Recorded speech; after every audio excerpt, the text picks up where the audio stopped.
Good afternoon, or should I say evening, morning. Morning? At any rate, I am the Game Master. Pleased to make your acquaintance. Before we begin, there is something I must tell you. You see, my job is to draw you into this world with my voice and cards, which is why I believe it best for you to play with the sound on. In fact, I insist on it. However, as you can see, my voice is subtitled, so you can always read along as well. Now then, are you ready? Let's begin.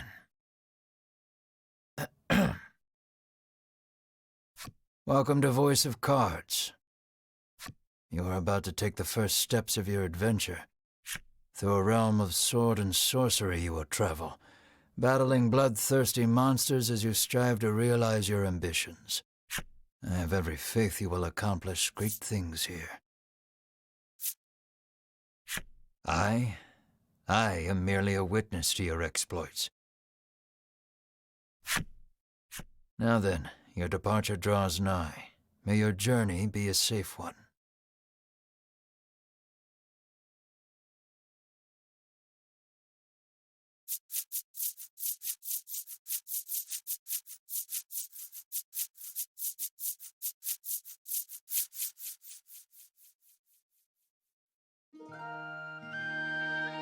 This is Castle Advent. Queen Nilla reigns over the kingdom from within its walls.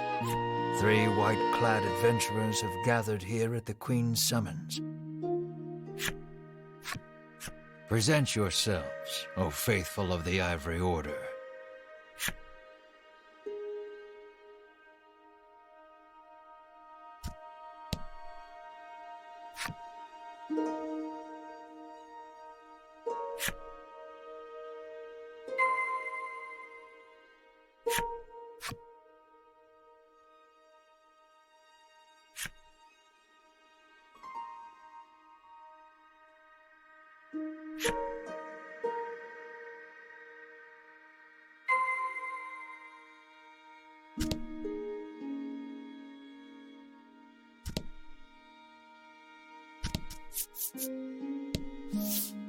From upon her throne, the Queen regards the adventurers. So you are disciples of the Order. The youngest of the 3 steps forward. She holds herself with well-born grace. I am Winifred of the Ivory Order, Your Majesty, she says. I lead this fellowship. She bows, glancing to her 2 companions.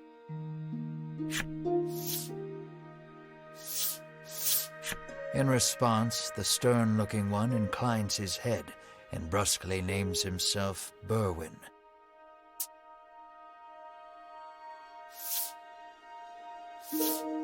The older man is the picture of courtesy as he genuflects and introduces himself as Hedwyn.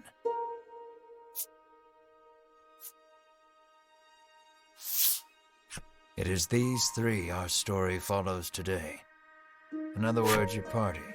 The Queen acknowledges the fellowship with a nod. In a soft voice, she explains her errand. Someone has stolen the royal treasure. I bid you reclaim it. Under normal circumstances, I would entrust this to my soldiers, but I do not wish to spread thin my forces with the recent monster troubles. It seems the troubled Queen has judged she can entrust this matter to none but the Ivory Order, beloved of the people and unmatchable in battle. It is our honor to serve you, Your Majesty, and thus the quest falls to the Fellowship. Short of any clues that could lead them to the culprit, however, they press the Queen for further information.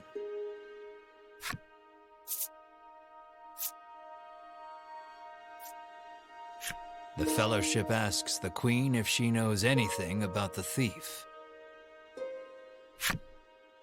The Queen says witnesses might be found at Nexton.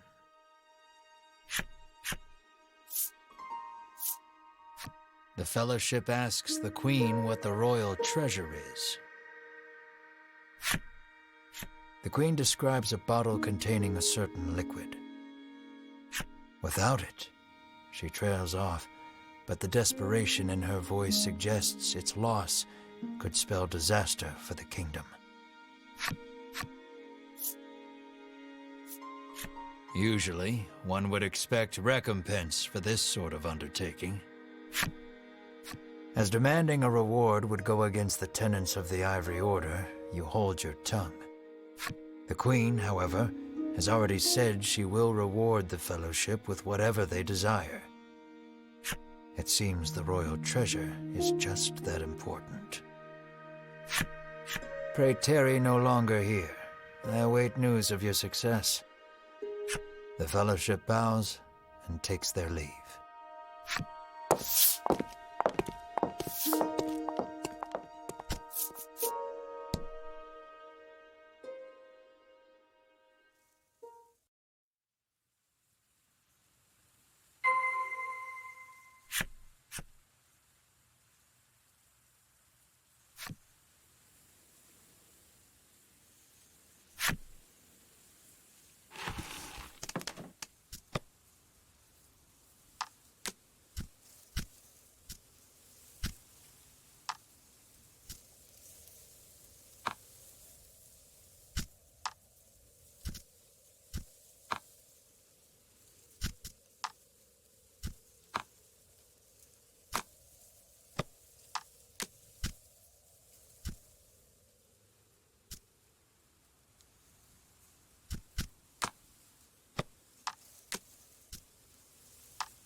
We can waste no time finding the treasure.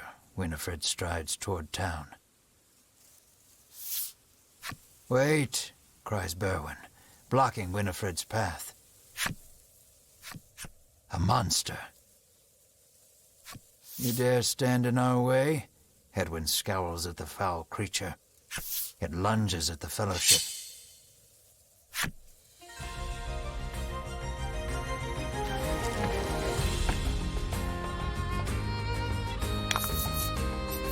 Let's do this.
Winifred heaves a disgruntled sigh as she smooths her rumpled garb.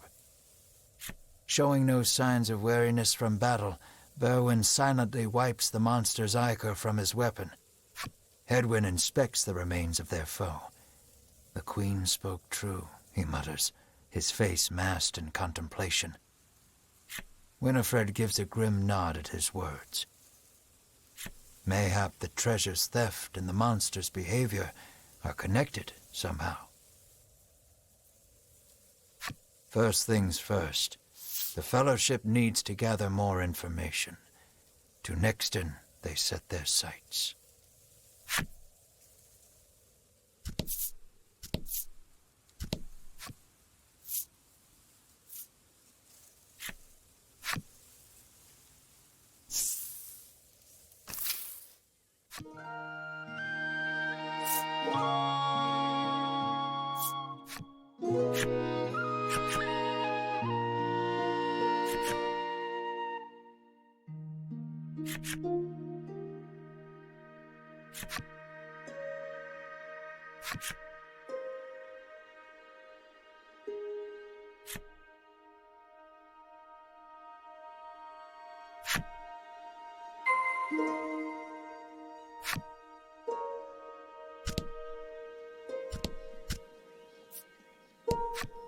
Welcome to Nixton, hails a man.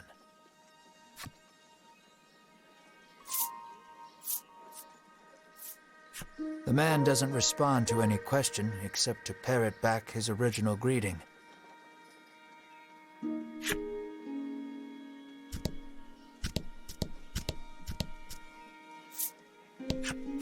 I'm too scared to leave town with all those monsters out there, the woman sighs.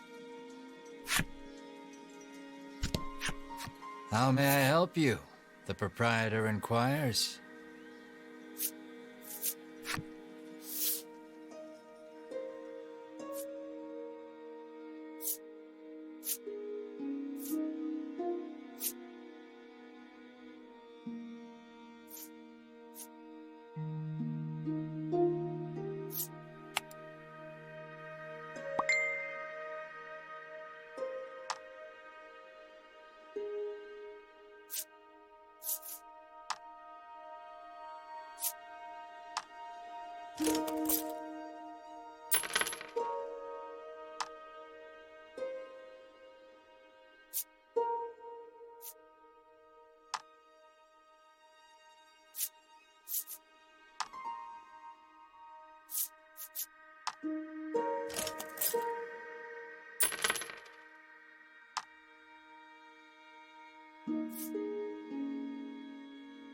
Will that be all? The proprietor asks.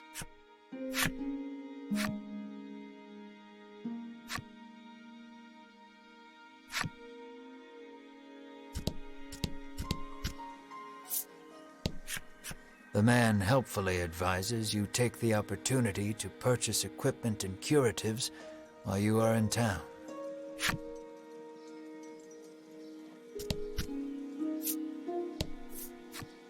A woman sits hunched over by the side of the road. Upon catching sight of the Fellowship, she calls out for their aid. She's sprained her ankle and needs you to take her to the nearby apothecary.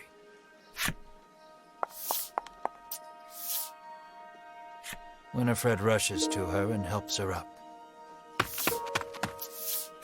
Berwin lifts the woman onto his back, and the Fellowship sets out in search of an apothecary.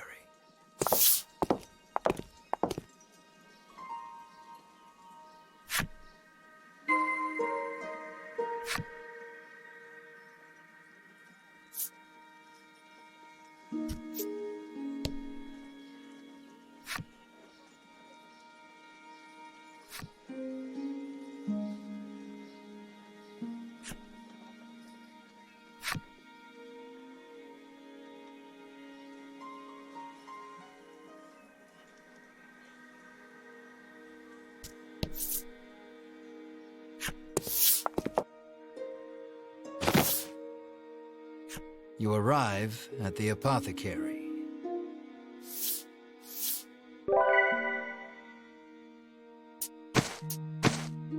After taking a curative, the woman begins hopping up and down. Nothing holds a candle to Ivory Order medicine, she beams. She turns to the Fellowship, her eyes widening in surprise. You three. It seems she's only now realized the Fellowship are disciples of the Ivory Order. The woman takes each of their hands in turn, thanking them for their service. The Ivory Order is famous for providing medical supplies throughout the realm, and indeed the wider world. Every smile the Order brings to someone's face makes Winifred proud to be a disciple.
The man claims he saw a suspicious someone leaving the castle grounds carrying what looked to be a medicine bottle. He didn't get a good look at their face, but says they were nothing but skin and bone. The Fellowship thanks the man for the useful information. The woman begs the Fellowship for their autographs. She seems to greatly admire the Order. "I know there's nothing to worry about with disciples of the Order here," she says, relief flooding her features. Upon asking, the woman says she was attacked by a monster outside of town. A strange creature, she says, nothing but bones, and it clutched a bottle of medicine as if its life depended on it.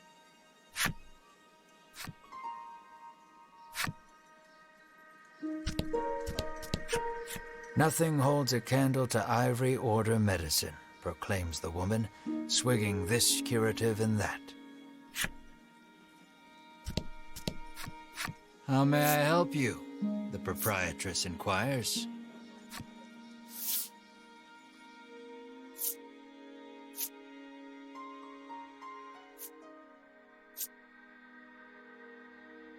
"Will that be all?" the proprietress asks.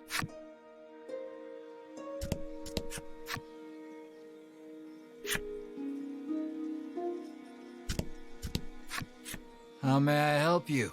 the proprietress inquires. The apothecary catches sight of the Fellowship. "Ah, the Ivory Order, to which I owe the prosperity of my humble shop," she says. She gestures to the drawers filled with her wares. "Pray, choose one of my concoctions and take it at no cost. It shall be a token of my thanks to the Order." The Fellowship insists they will pay as any other customer would, and sets about browsing her wares.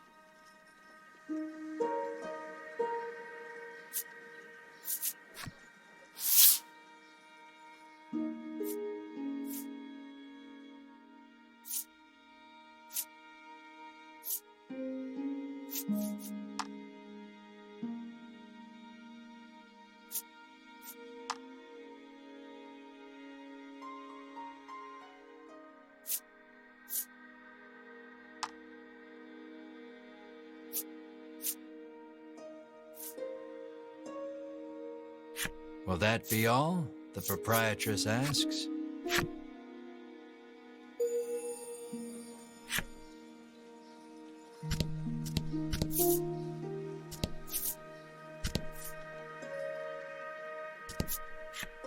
Apparently, there's a monster lurking around the outskirts of town stealing medicine, and rumors claim the monster fled to the west.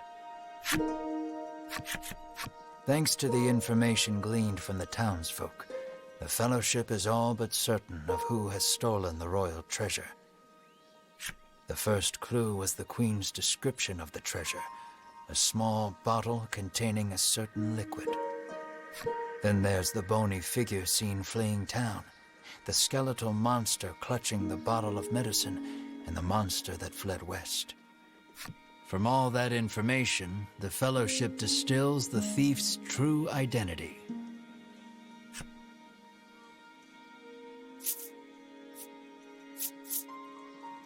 Realization strikes Winifred. I know who our thief is.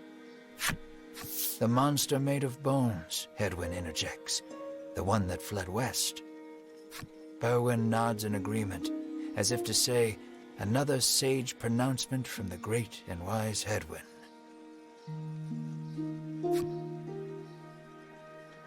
Winifred clears her throat, proclaims that the Fellowship shall head west, out of town, and walks off.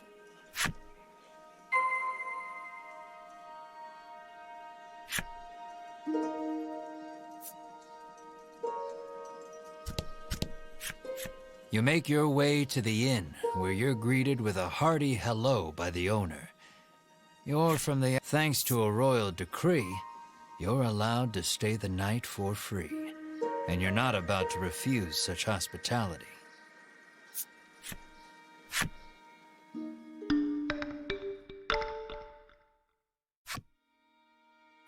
The party leaves the inn feeling rested.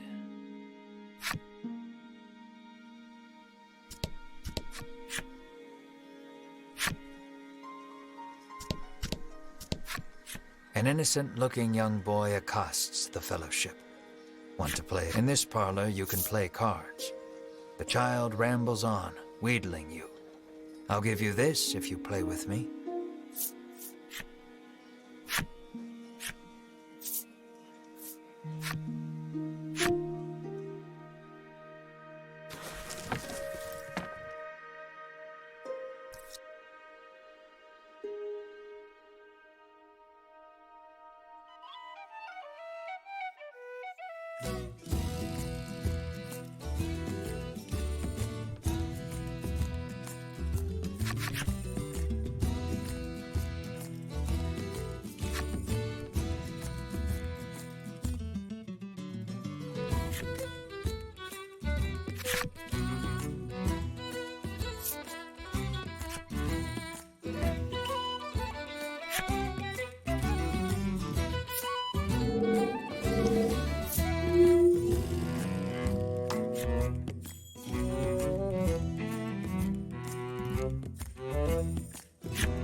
And fight.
Let's do this.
The Fellowship moves westward, only to be unnerved by the sight of a human figure moving through the trees.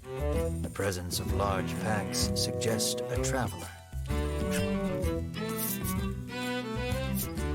I beg your pardon, but did you catch sight of a monster fleeing west? Winifred inquires. He gives her a puzzled look. There's nothing out there but the sea, he says. That and a cave full of monsters on the opposite shore. I suspect you might find your quarry there. The Fellowship exchange glances and nod as if to say, then that is where we shall go. Alas, a traveler hoists his packs, suggests the Fellowship speak to the fisherman on the western shore, and takes his leave.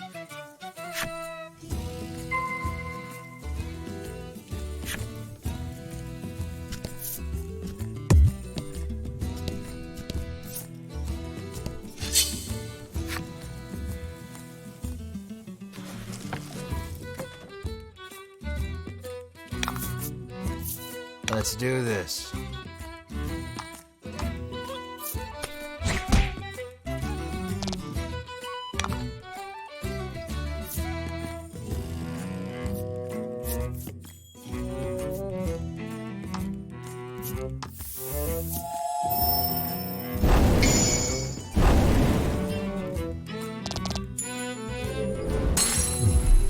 Nice work.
A bizarre rock appeared.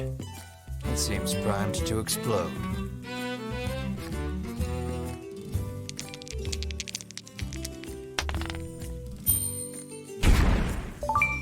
The bizarre rock transformed into a gold rock.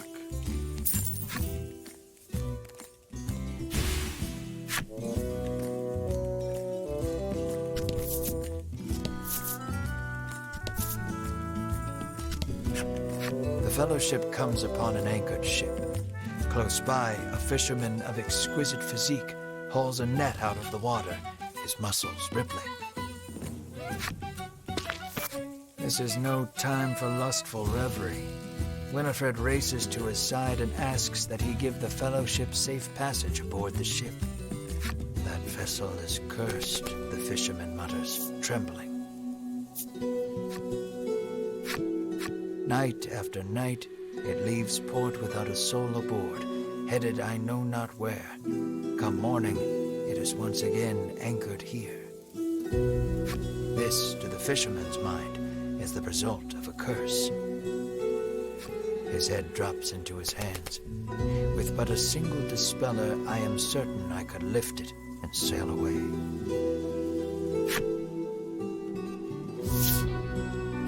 Alas, the fellowship find themselves without any dispeller. They resolve to return to Nexton and find some.